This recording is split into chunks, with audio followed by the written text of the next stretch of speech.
Bismillah ar-Rahman ar-Rahim. Our lecture today about anatomy of the male reproductive organs. I will start talk about the prostate gland. The prostate gland is shaped like upside down tourniquet cone. It surrounded the base of the bladder, prostatic urethra, and extend inferiorly to the urogenital diaphragm and external sphincter. In this picture, we can see the shape of the prostate, which surrounding the base of the bladder and prostatic urethra. Also in this picture, we can see the urogenital diaphragm and external sphincter. The relation of the prostate, the base related to the bladder above and the apex related to the urogenital diaphragm below, anteriorly separated from symphysis pubis by retropubic fat, posteriorly related to the rectum, and two inferior laterally related to the muscle of the pelvic side and the anterior part of levator and eye muscle. In this picture, we can see the anterior relation of the prostate, which is pubic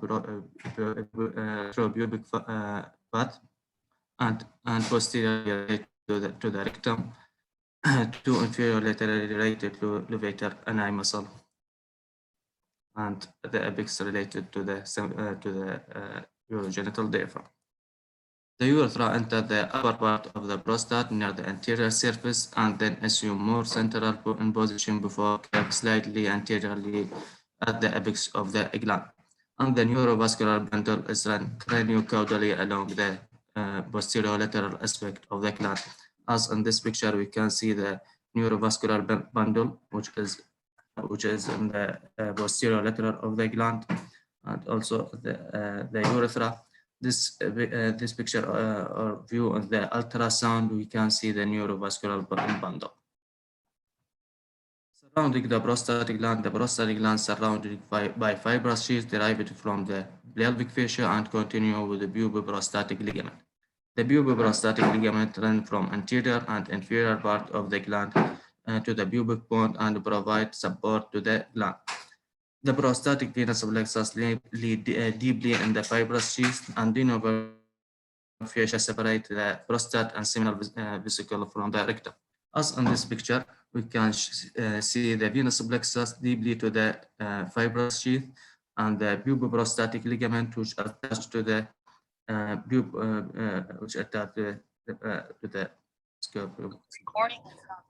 and the de novo fascia, which separate the rectum from the prostate and seminal vesicle. The zonal anatomy of the prostatic gland. The gland have three glandular zones with non-glandular isthmus or fibromuscular stroma. The peripheral zone, which is 70% of the gland, the central zone is 25% of the gland, and the transitional zone is 5% of the gland. The central zone surrounding the urethra above the ejaculated duct. This is this purple color, which is the central zone.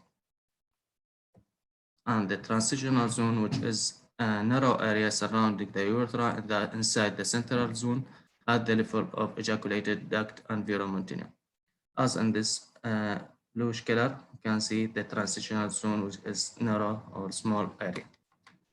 The peripheral zone that occupy the posterior lateral apical part of the gland and separate from the central and transitional zone by fibrous layer. This is the peripheral zone, which is lateral and apical and posterior of the gland. The fibromuscular stroma, which is contain non-glandular tissue. The layer is absent in the apex, and anterior fibromuscular stroma is continued with the detrusor muscle superiorly and straight levator muscle and puboprostatic ligament inferiorly. Yellowish color, we can see the fibromuscular stroma. The seminal vesicle is the second part of our lecture. It's part of circulated diverticulum that lead transversely behind the prostate. These convoluted tubes is narrow at their lower ends and fused with vas deferens to become ejaculated duct. Regarding the blood supply of the prostate and seminal vesicle, it's supplied by through internal iliac internal iliac artery via branch from internal vesicular artery. This internal iliac artery and this inferior vesicular artery which supply the prostate and seminal vesicle. The venous drainage of the prostate and seminal vesicle is through prostatic venous plexus to the internal iliac vein and the internal iliac vein. The prostatic venous plexus is communicated posteriorly with internal vertebral venous plexus. Regarding the nerve supply, is through parasympathetic fiber from S2 and S4, and lymphatic drainage through canal to internal iliac and sacral nodes. Regarding the ultrasound of the prostate and seminal vesicle, most frequently use transrectal ultrasound. The prostate is uniform low-level echogenic, and the urethra is anechoic with thin echogenic gland surrounded by hypoechoic area. As in this picture, we can see the uniform echogenicity of the prostate and the anechoic of the urethra. The central zone relatively is hypoechoic and may contain echogenic foci. The peripheral zone is iso or hyperechoic. The prostatic outer fibromuscular layer cannot differentiate it in the ultrasound. As in this picture, we can see the peripheral zone is more echoic and transitional, central and transitional zone both, which is less echogenicity. Regarding the seminal vesicle, which is circulated structure above and lateral to the base of the bladder. Here we have two views, transverse view and the longitudinal or sagittal view. We can see the seminal vesicle, this and this. Regarding the MRI of the prostate, the zonal anatomy is seen in T2 weighted image. The peripheral zone, which is high signal intensity, and transitional and central zone is intermittent signal, cannot distinguish between central and transitional zone. Low signal band separate the peripheral zone from transitional and central zone, which is both referred as central gland. This high signal, which is peripheral zone, and the low signal, which is transitional and central zone. The urethra is high signal. Also, the venous plexus is high signal, and the anatomical outer capsule is low signal. Fast separation is improved contrast between peripheral zone and surrounding fat. As in this sagittal section of the MRI, we can see the urethra, which is high signal, also seminal vesicle, and the peripheral zone and central gland. Multiple slice in axial T2 weighted MRI. In this, you can see the seminal vesicle, also peripheral zone, which is high signal, and central gland, which is transitional, and central zone, which is low signal. Also in this picture, in this section, and we can see also the urethra, which is high signal. Regarding T1 weighted image, prostate, venous plexus, and seminal vesicle relatively low signal. Zonal anatomy cannot distinguish the neurovascular bundle and posterior lateral. It is hypo intense, surrounded by hyper intense fat.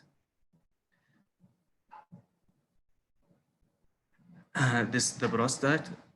We cannot distinguish between these zones.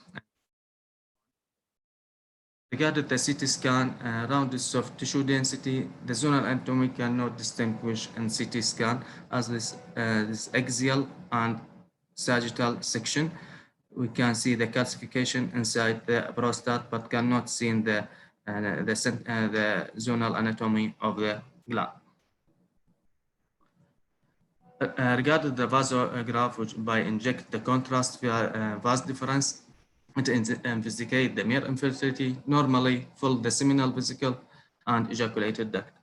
This is the vasography by inject the contrast through the vas deferens, and we can see the seminal, vesical, and ejaculated duct. Now we will talk about the testis. The testis is oval shaped. Its size depends on age and sexual maturity, suspended by spermatic cord and covered by tunica albuginea, which thicken posteriorly and form the mediastinum.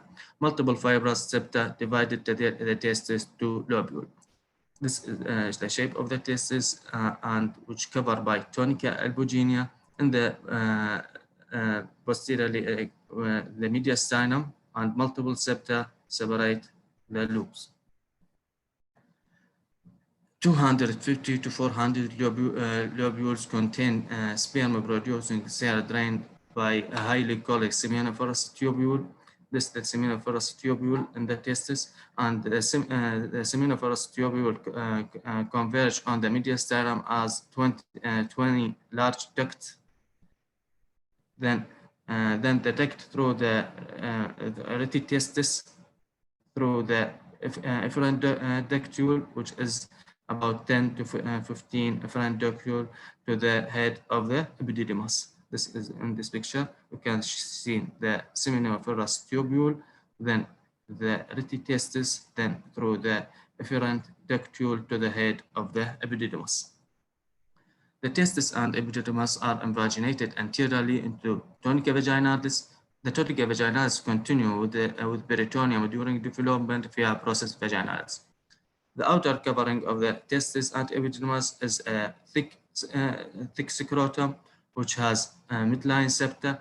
It is layered from the outer to inner as a skin, then tunica tortis, then external spermatic, cremasteric, and internal spermatic. This is the layer cover the testis, which is skin, tunica tortis, then external spermatic, cremasteric, and internal spermatic. Now the epididymis is a convoluted spermatic duct. It is constrict and store and transport the sperm. It is intimately related to the testis.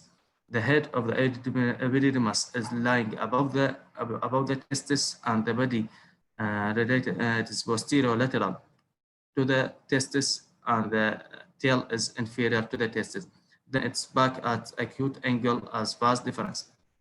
This figure for epididymis, the head, body, and tail, and this ultrasound we can see the head of the epididymis.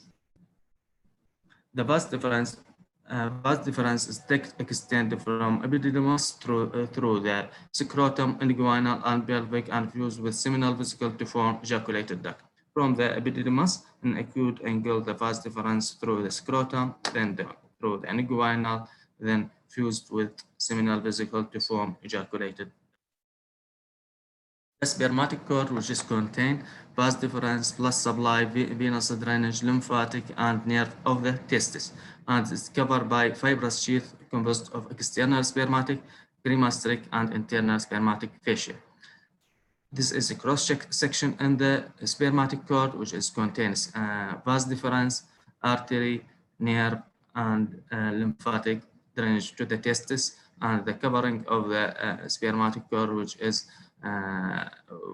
external spermatic, cremasteric, and internal spermatic fascia. Regarding the blood supply of the testis, it is a testicular artery from the aorta, as in this, from aorta and the testicular artery directly. And the blood supply for vas deferens at epididymis is vas deferens artery. It is a branch of inferior vesical artery, and the cremasteric artery, which is a branch of inferior epigastric artery. From inferior vesical artery, it is a branch from internal iliac artery through to the inferior vesicular artery, and inferior epigastric artery branch from external iliac artery to cremasteric artery. The scrotal are supplied by branching from external duodenal, internal duodenal, and cremasteric duodenal. This is the external duodenal from external iliac artery, and internal duodenal from internal iliac artery. The venous drainage to the testis is through pampiniform plexus, which is superiorly to the testis, and venous drainage to the epididymis and vas deferens is cremasteric plexus, which is posterior to the testis. Both anastomosis to form testicular artery, which is the drain in the left side to the right renal artery, and in the right side directly to the inferior vena cava. The lymphatic drainage of the testis is through para-aortic nodes, and the lymphatic drainage of the scrotum is through superficial inguinal nodes, as in this picture. Regarding the ultrasound of the testis is homogeneous granular echo texture with uniform medium level of echo. This is longitudinal view and transverse view for testis. We can see the uniform. In this picture, we can see the echogenic line, which is mediastinum of the testis, and in this view, we can see the normal variation or appendix of the testis, testicular appendix. This picture, we can show the vascularity of the testis in color Doppler, and this picture, we can see the pampiniform plexus, which is multiple veins. Regarding the epididymis, we can see the epididymis, this sagittal ultrasound and coronal ultrasound. This is the head and the body of the epididymis. In this picture, we can see appendicular appendix. And this picture can see the vas deferens and the inguinal region. Regarding the MRI of the testis, T2 weighted image, the testis is high signal intensity in T2 weighted image, and tonica, albuginea, mediastinum, and fibrous substance, all as low signal intensity. Also on T1 weighted image, the testis is low signal intensity.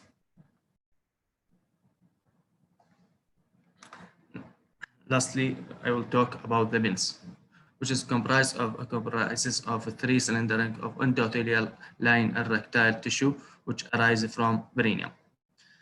We have two pairs of dorsal corpus cavernosa and one ventral corpus spongiosa. The ventral corpus spongiosa is surrounding the urethra and extend from bulb proximally to form the glands distally. This is the corpus spongiosa from the bulb to form the glands of the penis. And part of dorsal corpus cavernosa, which is fused at midline and divert posterior superiorly to form a crura, which is attached to ischiopubic crema. This is the corpus cavernosa, both, which is attached to ischiopubic crema. And this ultrasound axial view, we can see the corpus cavernosa and spongiosa, and also in sagittal longitudinal view. The tonica albuginea with fibrous capsule surrounded each corpora, and box fascia was surrounding the three corpora together and continue deeply with perineal fascia. Surround each corpora, we can see the tonica albuginea, and surrounding all of them, we can see the box fascia. And this T2 MR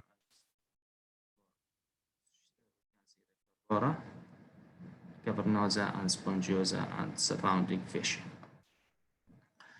Regarding the blood supply is supplied through part of deep dorsal artery and part of cavernosal artery, both from internal pudendal artery. The dorsal arteries, which is lateral to the dorsal vein, and the cavernosal artery, which is run in the corpus cavernosa. Also from internal pudendal artery, there is dorsal artery and cavernosal artery.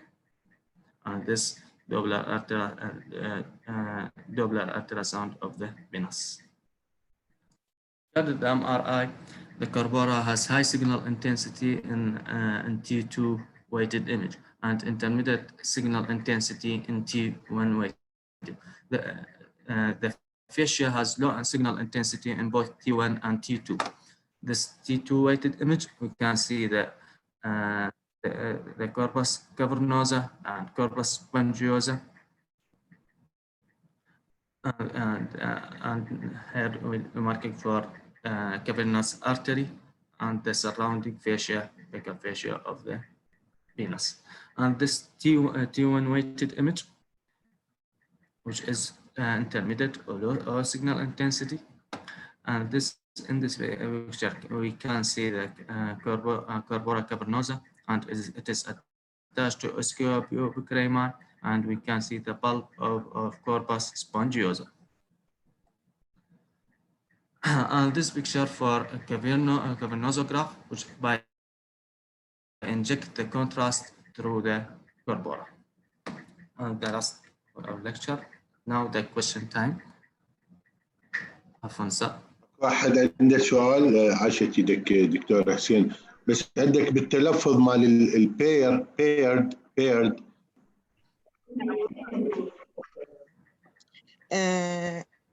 نمبر اي هذه اليورينري بلادر.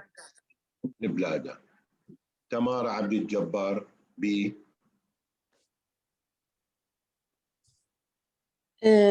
نعم أستاذ. رايت superior pubic ramus. رايت صحيح. مرتضى رعد سي. نعم أستاذ. هاي الكوربس سبونجيوزم.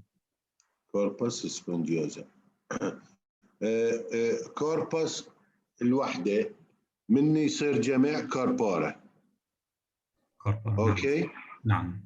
يعني عندنا احنا كوربورا كافرنوزا يعني اثنين، بس السبونجيوزا كوربس تصير واحدة. اوكي دكتورة سودد.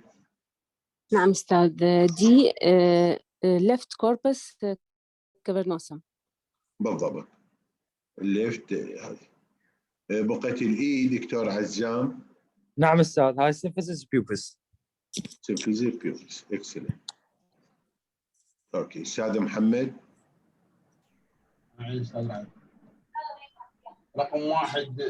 رقم واحد ياسمين موجودة؟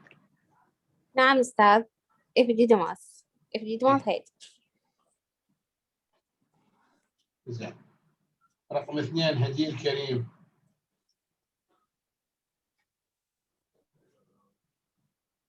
هديل. هدى. هديل موجودة؟ نعم هذا. هديل تسمعينا؟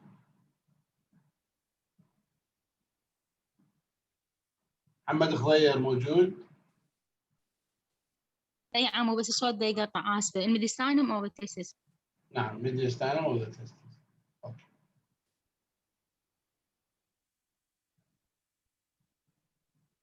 مروان رقم واحد. أستاذ appendix of testis أو testicular appendix. appendix of the testis. زين. محمد خضير موجود؟ محمد خضير. عماد عبد الكريم اثنين. وين أستاذ؟ توني كلب. نعم. علاء نايف ثلاثة. أستاذ سكروتال بيرل.